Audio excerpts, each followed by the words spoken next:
Hello everybody. I've had my surgery.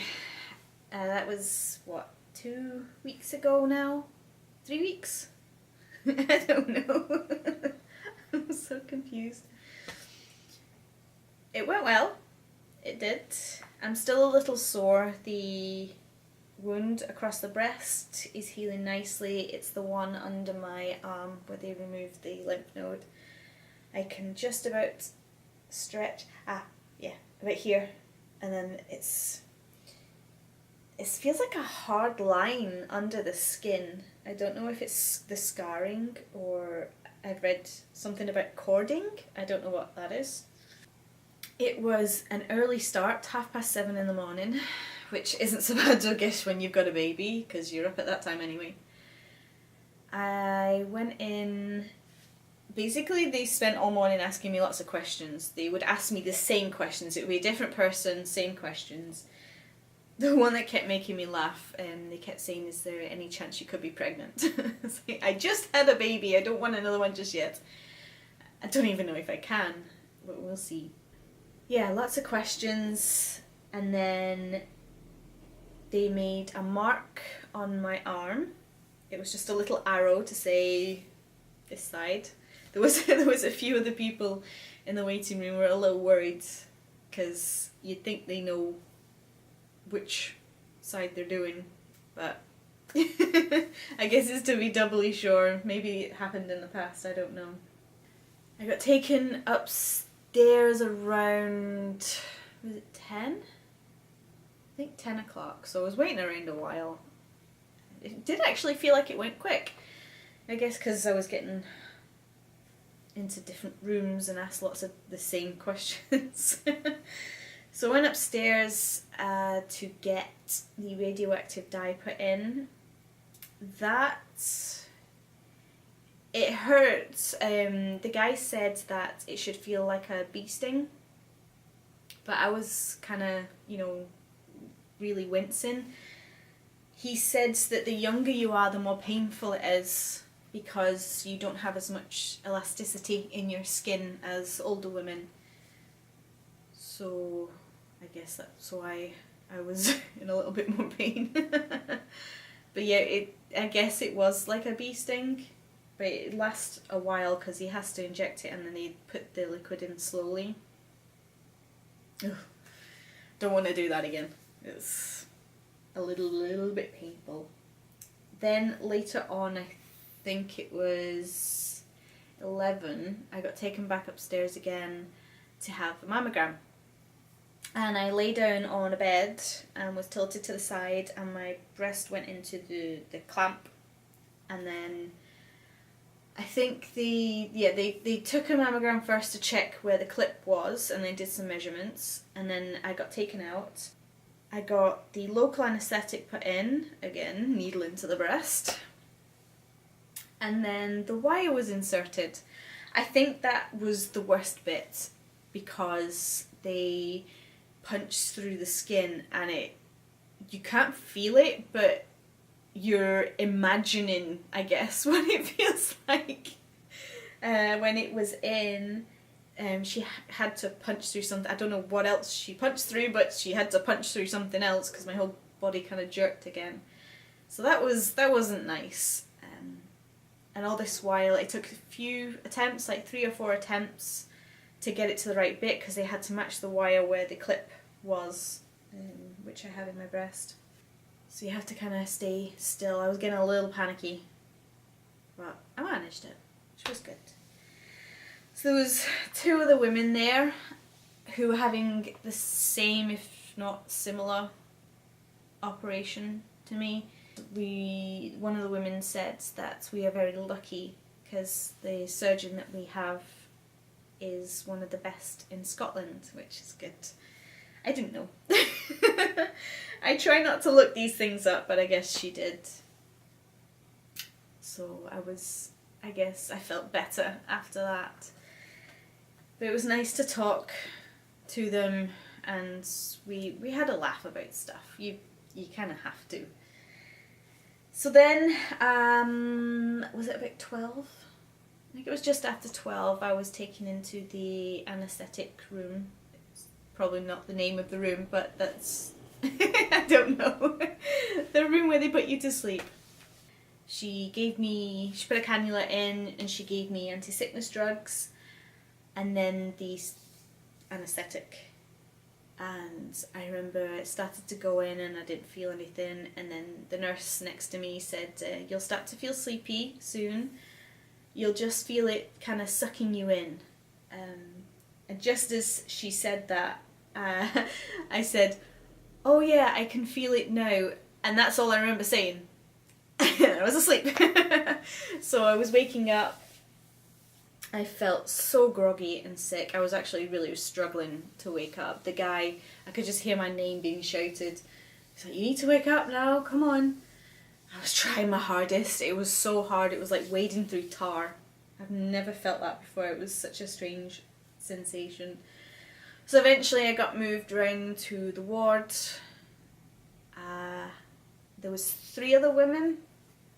And one of the women who I was talking to was next to me, so it was good to see a familiar face there. I had to stay overnight. They did say I could go home, but I think we all agreed that it would be better if I stayed because I was still feeling really sick, and trying to deal with the baby at the same time just wasn't that good. I think with the sickness that I was feeling, usually if I'm feeling sick, sounds will set me off, so if Harry would have started crying, that would have been me. I'd have probably been sick, so I'm kind of glad I stayed in. I had weird dreams, my goodness. I was doing a weird suckling thing. I'm glad I had the curtains around my bed. But I bit my tongue twice, the tip of my tongue. So I don't know what I was doing. I know I woke up a couple of times and I was kind of like, I don't know. The anaesthetic was still doing weird things to me. So I managed to sleep actually, which was good. Woke up a couple of times and I had a walk around, I guess being in a hospital. But thankfully the woman who stayed, there was me and another woman who stayed the night, she didn't snore, which was good. So now I'm struggling holding Harry still, but it's getting better. Especially yesterday I noticed a big difference because he likes to bounce and bounce and bounce and bounce. So as you can imagine, it's not good for the underarm especially. So I kind of let him do the bouncing, but he doesn't like it. He likes to kick off and you need to kind of help him bounce. But he stopped bouncing down. He now knows he needs to bounce up. So that's good. And movement wise, this is getting a lot better. I could carry my handbag on this side today. But yeah, I can't. It's just about here. So I've nearly got full momentum back. It's just sore. And I still have chemo burn in my veins. I don't know how long that takes to go away, but I still have it. So now is the results, which I got on Thursday last week. I am now cancer free. I never thought I'd be saying that. It felt so far down the road and now here I am, cancer free.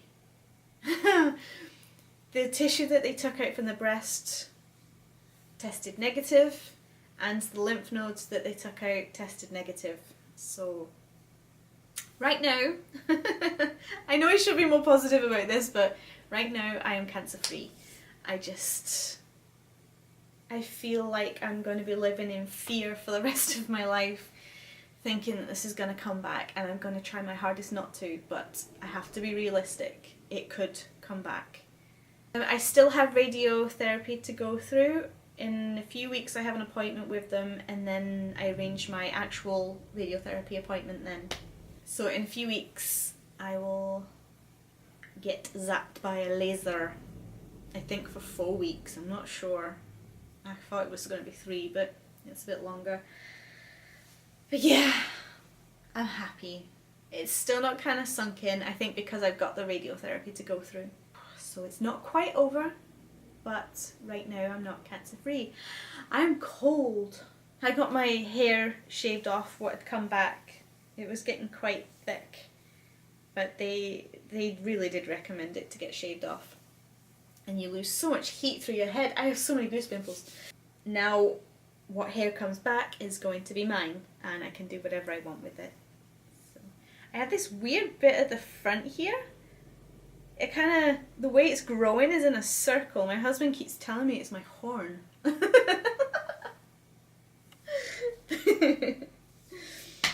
I'm happy, and I am going to be doing a few more projects. I still don't know if people watch this. If you do, then I love you, and if this benefits you, then that's a bonus. I'm not making this with any intention. It's just my way of talking about this, and I want to see this in the future. And I thought if I put it on YouTube, if anyone else gets the benefit out of it, then my goodness, will that be a bonus, and that would make me feel amazing. So I will do another video about the radiotherapy, but then after that I'm going to be doing my recovery, because I have gained a lot of weight and I still seem to be gaining it post chemo. Then there's the whole, I've not really been into makeup, and I'm going to try, because my face is now on display. I've not got my hair to hide me. My hair was my comfort blanket and it's been torn off, so this has been, it's been hard. Don't cry. But my hair, I loved my hair. It's always been, because my face is not, I guess, symmetrical, and I am self-conscious about it. So my hair was my way of hiding, and I don't have that now. So I have a lot to learn about myself and relearn about myself to feel more confident, body confident, confident in here. I've still got a way to go, and I'm just glad I am at this point where I can start that next journey. Don't cry. I'm happy. It's over. Kind of. The worst bit is over. So I have an appointment in a year's time, and I'm hoping when I go back to that appointment, we're not thinking about that. We're not thinking about that. I'm cancer free.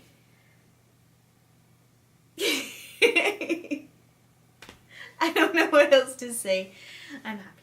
Happy, happy, happy. So I am now going to get a drink because I'm thirsty. Bye!